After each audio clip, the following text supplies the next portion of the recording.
की ज्या योजना ओबीसीसाठी त्याच योजना मराठा बांधवांसाठी किंवा त्यांच्या विद्यार्थ्यांसाठी।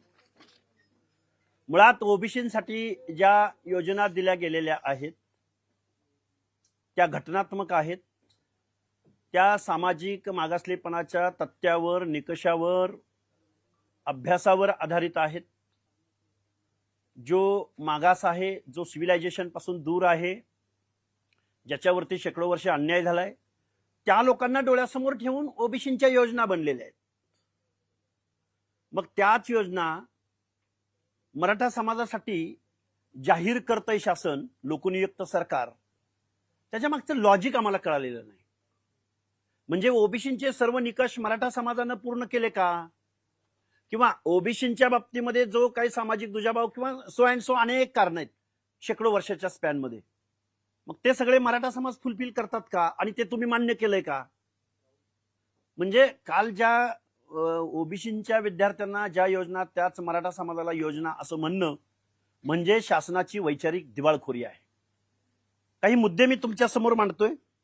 मराठा समाजाला योजना देताना सरकार सामाजिक मागासलेपणाचा निकष बाजूला ठेवत आहे का, हा माझा पहिला प्रश्न आहे।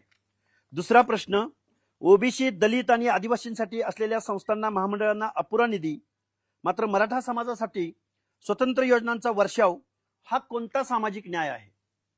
दुसरा प्रश्न।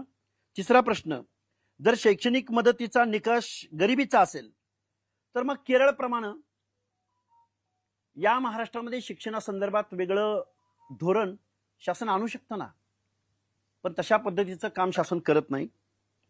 ओबीसी विद्यार्थ्यांच्या शिष्यवृत्ती, वसतिगृह, महामंडळे, कौशल्य विकास योजनांना पुरेसा निधी नाही, पण नवीन योजनांना पैसा कुठून येतो?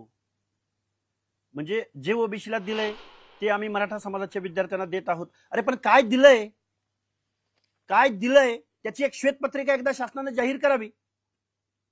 मुळात टोटल बजेट पैकी 7 ते 8 लाख करोड पैकी 0.6% बजेट या महाराष्ट्रातल्या 50%हून जास्त असणाऱ्या ओबीसींच्या सामाजिक न्याय हक्कांच्या योजनांसाठी, शिक्षणासाठी, शिष्यवृत्त्यांसाठी दिलं गेलंय।